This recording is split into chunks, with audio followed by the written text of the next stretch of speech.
विश्व समाधान मंच प्यारा उत्तराखंड में आप सबका स्वागत। 13 नवंबर की सायंकाल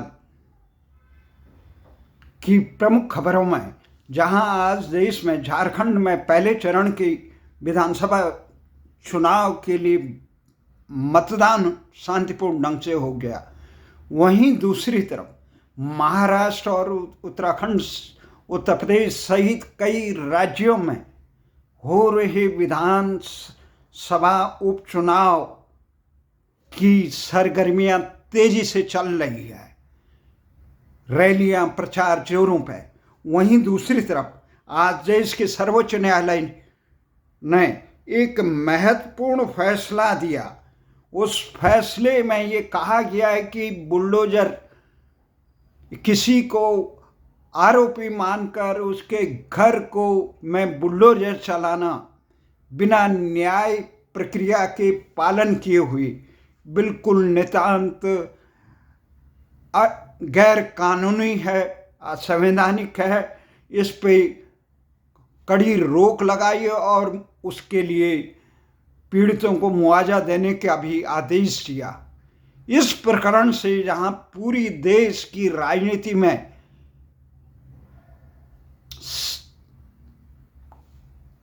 क्रिया प्रतिक्रिया हो रही है, वहीं हम इस खबर के बारे में बहुत गंभीरता से चिंतन मंथन के बाद ये कह रहे हैं। सर्वोच्च न्यायालय ने बहुत सुंदर कहा कि बिना न्यायिक प्रक्रिया के किसी को भी आरोपी मानते, आरोप लगने मात्र से ही उसका घर जाना, क्योंकि एक व्यक्ति के आरोप होने से उसका पूरा परिवार, उसका घर ढाना, परिवार के अन्य सदस्यों को दंडित करने, ये गैर कानूनी है।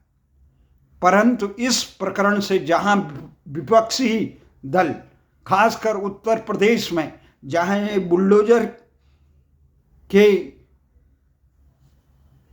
से न्याय के नाम पे कई अपराधों पर अंकुश लगाया गया, एक माफिया के शिकंजे में फंसे हुए उत्तर प्रदेश को देश का उत्तम प्रदेश बनाया गया। वहां जहां विपक्ष, सपा, कांग्रेस और अन्य दल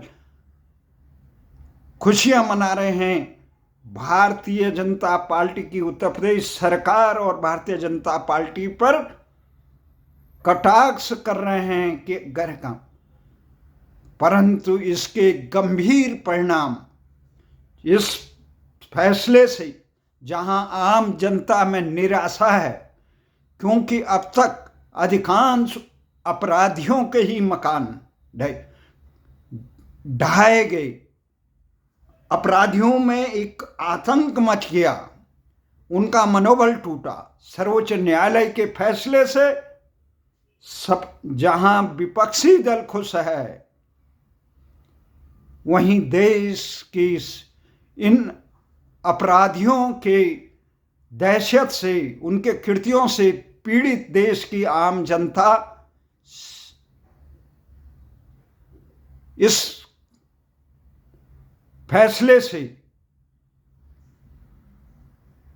भले ही नाखुश न हो, पर खुश भी नहीं है, क्योंकि इस फैसले से राजनीतिक दल भले ही अपनी राजनीतिक रोटियां सेक रहे हैं, पर आम जनता, जिनका जीना इन अपराधियों ने दुश्वार कर रखा है, उनको बिना भय के, क्योंकि कानूनों के रूपार से वो लंबे समय तक अपराध करने के बाद कानूनों की बारीकियों से, वहाँ के लंबे प्रक्रिया से वो खुद को लाभान्वित होते हैं और वो उन्हें लगता है कि किसी ढंग से उनका बचाव हो जाएगा कानूनों के लंबे प्रोसीजर से। वर्षों तक लंबे कानूनी प्रक्रिया से इस प्रकार का न्याय नहीं होगा। तो इस प्रकरण से जहां वो खुश हैं, विपक्षी दल खुश हैं, अपराधी खुश हैं, परंतु इसका दूरगामी परिणाम देश के लिए घातक। भले ही इससे ये होगा कि सत्तासीन सरकारें के हनक और सनक से आम आदमी भले ही बच जाए, परंतु अगर ईमानदारी से अपराधियों पर अंकुश लगाने के लिए काम किया जाए, क्योंकि देश में अपराधियों का शिकंजा इतना मजबूत हो चुका है और न्याय समय पे नहीं मिलता है, जिससे अपराधियों का मनोबल बढ़ जाता है। वर्षों वर्षों तक न्याय के दर पर गुहार लगाते हुए पीड़ित व्यथित हो जाता है और अपराधियों का शिकंजा, जो संगठित अपराधी हैं, इतने मजबूत होते हैं क्योंकि उत्तर प्रदेश की वर्तमान बुलडोजर वाली सरकार, योगी सरकार से पहले जिस प्रकार से माफियाओं के शिकंजे में उत्तर प्रदेश दम तोड़ रहा था, वहां के कल कारखाने, उद्योग और आम जनता पीड़ित थी। किस प्रकार से अपराधी लोग, माफिया लोग कानून की आंखों में धूल झोंक कर पंजाब और संसद से लेकर तमाम उच्च भाग्य विधाता बने हुए थे, पंजाब के जेलों में ऐसो आराम कर रहे थे। किस प्रकार से अपराधी पुलिस प्रशासन को थाने में और मौत की घाट उतार रहे थे। अपराधी राजनीतिक दल बेशर्मी से अपराधियों को जनप्रतिनिधि और महत्वपूर्ण पदों में मंत्री इत्यादि पदों पर भी आसीन कर रहे थे, जो दागदार लोग हैं। इससे लोगों का मनोबल घट गया था, देश की शांति भंग हो रही थी, देश में अमन चैन पर ग्रहण लग रहा था। वो कानून के तमाम रखवाले जो न्यायपालिका में हैं, आज जिस समय ये सर्वोच्च न्यायालय ने ये कानून, सर्वोच्च न्यायालय के न्यायाधीश वी.आर. गवई और जस्टिस के.वी. विश्वनाथन की पीठ ने ये फैसला सुनाते हुए ये कहा कि सबकी उम्मीदें होती है कि उसका घर न छीना जाए, उसको आश्रय स्थल न छीना जाए, पर जिस पर अपराध का आरोप है, अदालत ने कहा कि किसी आरोपी पर सिर्फ घर इसलिए नहीं गिराया जा सकता है कि वो किसी अपराध का आरोप है उस पर। उन्होंने कहा आरोपों की सच्चाई का फैसला प्रशासन नहीं, सिर्फ न्यायपालिका करेगी। अदालत ने कहा कि कानून का शासन लोकतांत्रिक न्याय प्रणाली की निष्पक्षता से संबंधित है और यह अनिवार्य करता है कानून प्रक्रिया अभियुक्त के अपराध के बारे में पूर्वाग्रह से ग्रसित नहीं होना चाहिए और वे राज्य सरकार की जिम्मेदारी है कि वो राज्य में कानून व्यवस्था बनाए। पर संवैधानिक गारंटी के अधिकारों के तहत यह व्यक्ति राज्य की मनमानी कार्रवाई से सुरक्षा प्रदान करता है कि मनमानी ढंग से किसी के घर को बुलडोजर से नहीं है। यदि ध्वस्तीकरण का आदेश पारित किया जाता है तो यह आदेश के विरुद्ध अपील करने के लिए भी समय दिया जाना चाहिए। बिना कारण बताए नोटिस ध्वस्तीकरण की कार्रवाई नहीं किया जाएगा। मालिक को पंजीकृत डाक द्वारा नोटिस भेजा जाएगा। नोटिस की संरचना बाहर चिपकाया जाएगा। नोटिस को तामील होने के बाद अपना पक्ष रखने के लिए मालिक को 15 दिन का समय दिया जाएगा। तामील होने के बाद कलेक्टर और जिला मजिस्ट्रेट द्वारा सूचना भेजी जाएगी। कलेक्टर और डीएम नगर पालिका भवन का ध्वस्तीकरण आदि के प्रभारी नोडल अधिकारी नियुक्त करेंगे। नोटिस के उल्लंघन की प्रकृति, निजी सुनवाई की तिथि जिसके समक्ष सुनवाई की गई है, निर्दिष्ट डिजिटल पोर्टल उपलब्ध कराया जाएगा, जहां नोटिस और आदेश का विवरण उपलब्ध कराया जाएगा, मिनटों का रिकॉर्ड किया जाएगा सुनवाई का। उसके बाद अंतिम आदेश पारित किया जाएगा। ये उत्तर दिया जाना चाहिए कि क्या अनधिकृत संरचना समझौता योग्य है, और यदि केवल एक भाग समझौता योग्य नहीं पाया जाता है तो यह पता लगाना चाहिए कि विध्वंस के चरम एकमात्र जवाब क्यों है। आदेश डिजिटल पोर्टल पर प्रदर्शित किया जाना चाहिए। आदेश 15 दिनों के भीतर मालिक को अनधिकृत संरचना को ध्वस्त करने या हटाने का अवसर दिया जाए। केवल अपीलीय निकाय के आदेश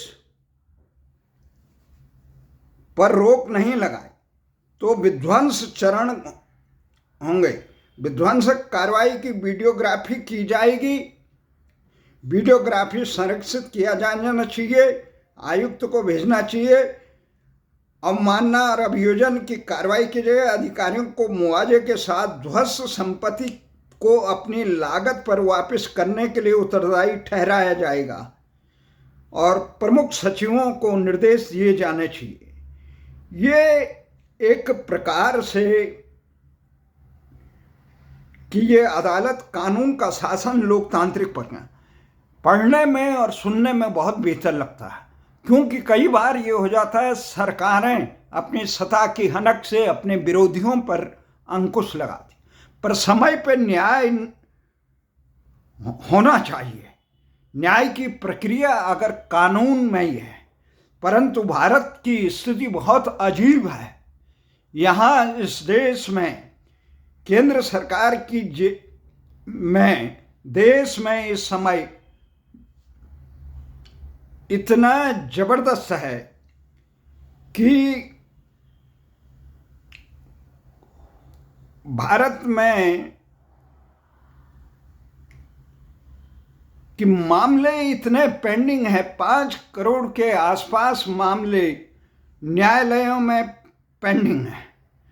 अब इन न्यायालय में पेंडिंग जो मामले हैं,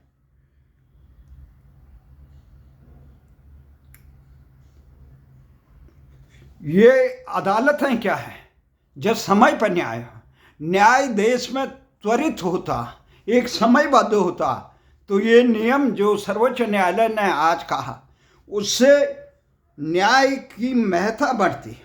जब न्याय समय पर नहीं होता है, सर्वोच्च अक्टूबर 2024 में भारत की अदालतों में इस समय कुल 5 करोड़ 10 लाख के करीब मुकदमे व्यक्त हैं।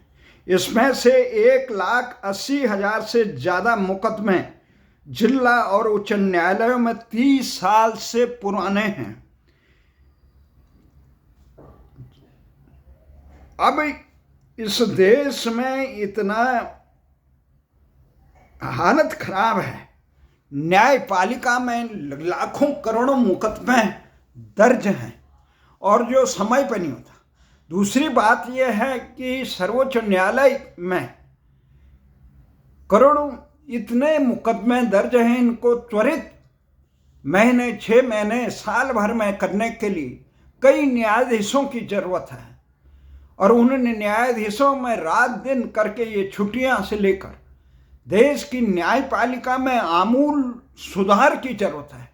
जो ये कॉलेजियम सिस्टम है, जो कॉलेजियम सिस्टम है, इसको बदलकर जिस प्रकार से भारतीय प्रशासनिक सेवा के, सिविल सर्विस के, इंजीनियरिंग सर्विस के, डॉक्टर सर्विस के होते, उसमें खुली प्रतियोगिता में इनको चयन होना चाहिए, और जितने मामले दर्ज हैं युद्ध स्तर पर होना चाहिए। इतनी लंबी छुट्टियां और भारतीय अपने से दंड विधान की, क्योंकि गुरु तेग बहादुर ने कहा था समय पे न हुआ न्याय भी अन्याय के समान में होना जाता है। वर्षों तक न्याय की देहरी पर लोग थक जाते हैं। सर्वोच्च न्यायालय में आम लोगों का, सर्वोच्च न्यायालय के एक न्यायाधीश ने कहा था कमजोर गरीब लोगों को न्याय की तरफ, अदालत का तरफ देखना भी एक अपराध है, क्योंकि कहाँ से वो इतने पैसे लाएंगे। अभी नजफगढ़ की दामनी के प्रकरण में 2022 में जिस प्रकार से सर्वोच्च न्यायालय में एक फैसला दिया, जांच अदालतों और दिल्ली उच्च न्यायालय ने बलात्कार और हत्या के जघन्य अपराध के दोषियों को जो फांसी की सजा दी गई थी, उन अपराधियों को मुक्त करने का काम किया, और ये भी नहीं बताया कि इस अपराध के दोषियों को पुलिस ढूंढ के लाए। मुजफ्फरनगर कांड के अभियुक्तों को, जिस प्रकार से मुख्य अभियुक्तों को अभी तक कोई सजा नहीं मिली, 94 में, वो तो राम जन्मभूमि में मोदी सरकार ने मजबूत पैरवी करके इस प्रकार का एक समाधान निकाल दिया। नहीं तो आजादी से पहले के मामले भी अभी तक दम तोड़ते थे। समय पर न्याय न देने के लिए जवाबदेही न्यायपालिका को जब तक नहीं बनाया जाएगा, तब तक देश के आम जनमानस को न्याय नहीं मिलेगा। जिस प्रकार से जिला अदालतों से लेकर सर्वोच्च न्यायालय में तारीखों पे तारीखों का एक अंबार चलता है, आम आदमी थक जाता है। इतने महंगे वकील कहाँ से करेंगे?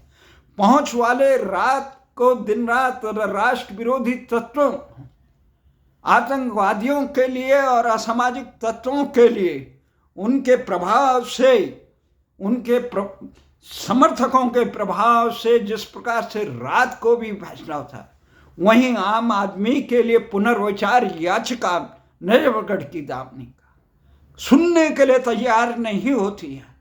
न्यायपालिका को अब आप अपनी जवाबदेही से भी सरकना। इस प्रकरण में, जो ये बुलडोजर प्रकरण में, आम जनता भले ही निराश न हो पर खुश भी नहीं है।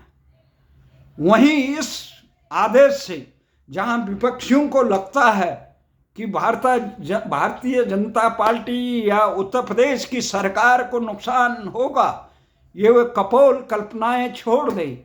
जो इससे जनता में एक मैसेज चले गया कि अपराधियों पर भारतीय जनता पार्टी, योगी सरकार या भारतीय जनता पार्टी अंकुश लगाना चाहती है, लेकिन विरोधी दल जो अपराधियों को बचाना चाहते हैं, अपराधियों को संरक्षण का जो नहीं चाहते हैं, उन्हें त्वरित दंड मिले, उससे न्याय एक गलत संदेश चले जाएगा। एक समयबद्ध वो हो जिस प्रकार से पूरी जमीनें कानून इस प्रकार के बनाए हुए हैं जिससे कि धार्मिक आधार पर भेदभाव हो रहा है, वक्फ कानून से लेकर ये तमाम मामले हैं।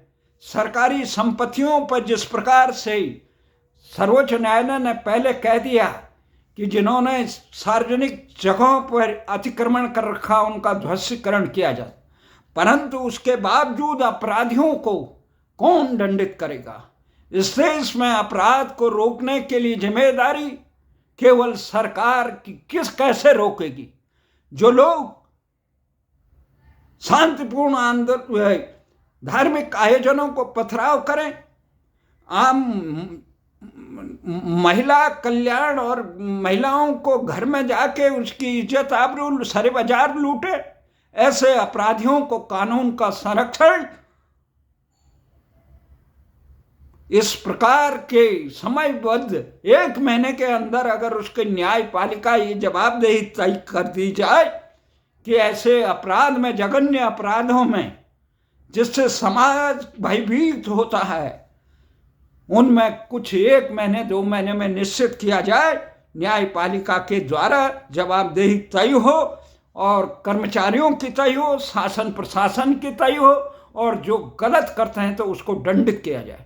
न्यायपालिका को जवाबदेही देह बनाना होगा, लोकतांत्रिक बनाना होगा और अपने दायित्व का निर्वहन करने बने। देश में अमन शांति और कानून, अपराधियों को केवल शासन प्रशासन तभी दंडित कर सकता है, उन पर अंकुश लगा सकता है जब न्यायपालिका समय पर न्याय करे, अपना फैसला दे। पर समय पर जिस प्रकार से करोड़ों मामले लटके हुए हैं, उसका जब तक पीढ़ी दर पीढ़ी बीत जाएगी, इस प्रकार का मामले समाधान नहीं हो पाएंगे। इसलिए न्यायपालिका को ये आदेश जारी करने के बाद इस आदेश में एक और भी पक्ष देखना चाहिए था कि त्वरित न्याय, समयबद्ध, 3 महीने में, 1 महीने में, आधे साल में ये मामले सुलझने चाहिए जो जघन्य अपराध के हों, जिससे समाज भयभीत होता है इन अपराधियों को। और आज भी कई ऐसे मामले, हजारों मामले, जिन अपराधियों को जहां अगर संरक्षण नहीं मिलता सरकार द्वारा, तो उन पे सही ढंग से पैरवी नहीं होती है। उनको कानून समयबद्ध तरीके से एक होना चाहिए। इसी के साथ आज ये संदेश जाना चाहिए कि कानून अपराधियों को संरक्षण देने के लिए नहीं, अपराधियों का मनोबल तोड़ने के लिए भी जरूरी है। और ये राजनीतिक दल जो आरोप प्रत्यारोप सर्वोच्च न्यायालय के एक सही आदेश को सही है कि शासन मनमानी न करे, परंतु मनमानी तो कौन कर रहा है? अपराधी कर रहे हैं। और अपराध इतना आकंठ बढ़ गया है कि समाज में अगर त्वरित न्याय न हो तो आम जनता का जीना दुश्वार हो गया। अपराधी कोर्ट कचहरी में बड़े मजबूती से अपना पैरोकार खड़ा करके आम आदमी को, पीड़ित की इतनी हिम्मत नहीं होती है कि वो ऐसे संगठित अपराधियों के साथ लड़ाई, न्याय के लिए न्यायपालिका के दर पे भी खड़ा हो। इसीलिए संगठित अपराध बढ़ते हैं।